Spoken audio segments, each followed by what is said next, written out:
Today, in his most recent public appearance, the current president demonstrated a clear absence of the mental sharpness and emotional steadiness required to fulfill the responsibilities laid out in our Constitution. The individual occupying the Oval Office right now shows no reliable judgment or clear thinking in his actions. And let's not forget, this is the same person who holds the authority over nuclear launch codes, the power that could bring catastrophic harm to life on this planet. Donald Trump is now furious because a federal judge, Marianne Keller, has ordered the immediate release of a massive volume of evidence that his legal team fought fiercely to keep sealed for years. This isn't just some routine handover of paperwork. We're dealing with transcripts of private conversations capturing his exact statements, financial records showing the flow of money, and internal communications that appear to reveal directives he gave that may have crossed legal boundaries. All of this information is now becoming public as we speak. What makes this particularly damaging is the way the judge handled it. She didn't issue a quiet written order that his lawyers could quietly contest through the appeals process. No, she announced her full ruling orally, right there in an open courtroom, with cameras capturing every word. She methodically explained why each of Trump's arguments for keeping the material confidential failed to hold up. She made it clear that the American people have a right to see this evidence. She rejected concerns that disclosure would interfere with ongoing investigations. She dismissed claims of unfair prejudice, and she insisted that everything be made available without delay, no stays, no postponements. Trump's lawyers sat in that courtroom and listened as the judge systematically dismantled every point they raised, in full view of the public. This represents a devastating defeat in the legal arena, one that exposes Trump's entire strategy of concealment as completely ineffective.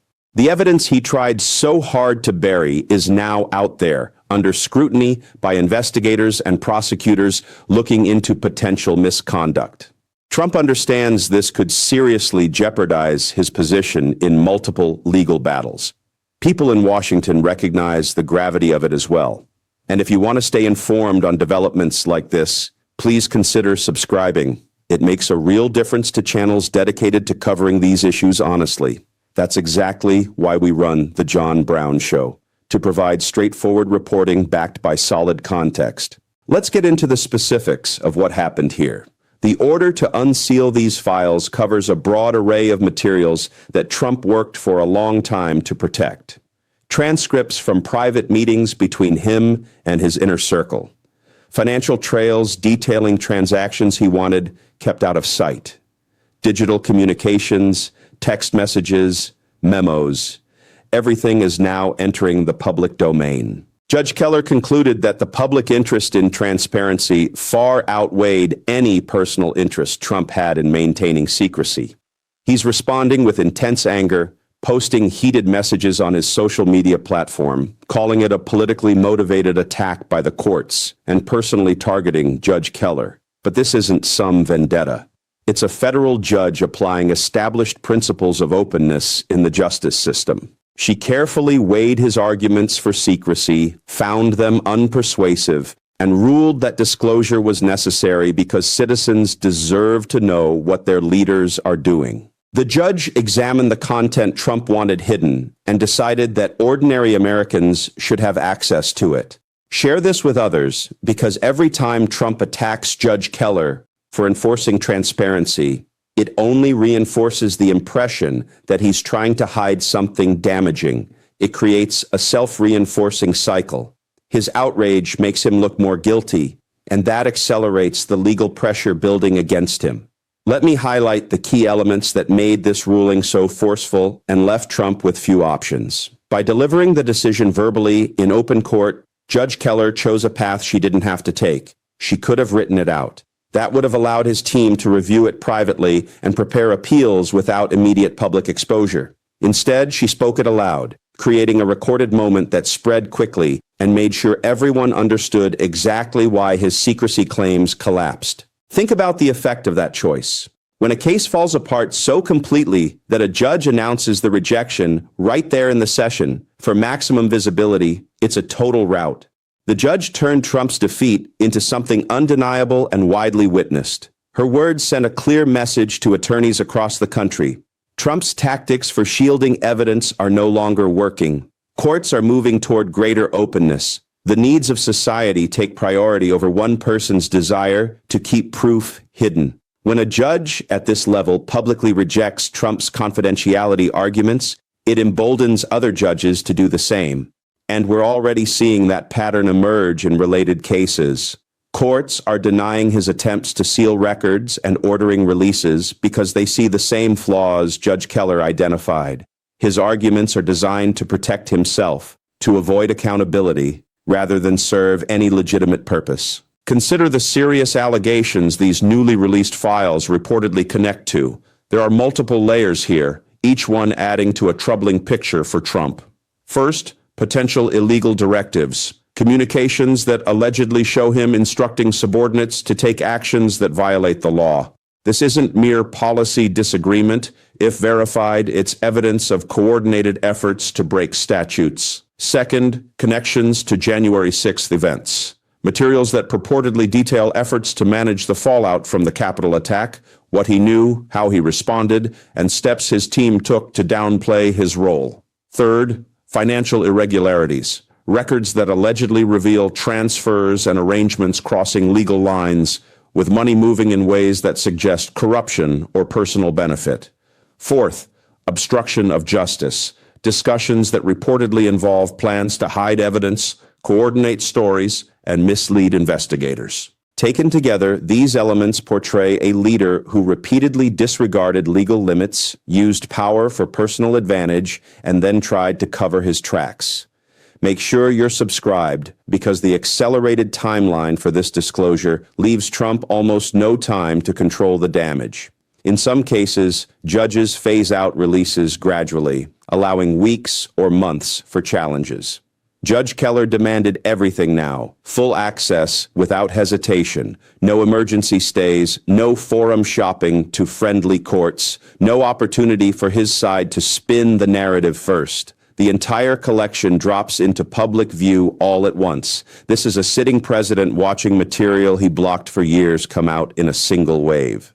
Nothing quite like this has happened before in American history. The oral announcement also leaves a permanent record, the courtroom session preserved on video, the judge's clear breakdown of why his positions failed. That becomes part of the historical record, influencing how this presidency is remembered. It also establishes a precedent for future cases. Other judges can point to this ruling when similar secrecy claims arise elsewhere. A clear standard is solidifying. He can no longer hide evidence behind weak excuses. Now let's examine what exactly was released, what it allegedly shows, and why it creates such serious legal and political danger for him. The transcripts from those closed-door sessions capture his unguarded words, spoken when he thought they would stay private. In those settings, people drop pretenses, reveal true intentions, and map out strategies. These reportedly contradict his public statements. They suggest he knew certain actions were improper and carried risks of breaking the law. You can't walk back spoken words when a transcript proves you said them. You can't rewrite history when it's documented. The financial records offer concrete evidence of money movements, not just claims or spin from lawyers, but actual transaction paths. They allegedly show payments that violate rules. Laundering, hush money, personal enrichment. You can argue semantics, but ledgers don't lie about where funds went. The private messages track decisions in real time. Who knew what when, who gave orders, who raised red flags about legality. They reportedly confirm he pushed forward with unlawful courses of action despite warnings. That's evidence of intent preserved in his own communications. If the alleged illegal directives hold up, they point to him directing violations of law. That's conspiracy. Each instruction could support a separate charge. Anyone who carried them out could become a witness against him. The potential violations multiply with every document showing improper guidance. This is direct evidence of wrongdoing, not speculation or innuendo, but his own reported words calling for illegal acts. The January 6th related items are especially damaging. Files allegedly show he was aware the violence was happening, understood security failures, did nothing to stop it, and then worked to conceal his involvement. That's dereliction combined with obstruction, multiple breaches from a single event. Messages about managing the aftermath reportedly reveal coordination, discussions on how to shape the narrative, whether to destroy evidence, what to tell investigators. That's consciousness of guilt, obstruction captured as it happened. This release has ripple effects across his other ongoing legal fights. The evidence can be used broadly in criminal prosecutions, civil suits, congressional inquiries. It all interconnects. One unsealing creates problems on every front. Prosecutors in different jurisdictions now have access to material they didn't before. Financial trails may link to New York cases. Messages could support obstruction claims in federal matters. January 6 details feed into capital investigations. The session transcripts lock him into positions he can't easily escape. If he testifies under oath anywhere, he'll have to explain inconsistencies with his private statements. Any discrepancy risks perjury charges.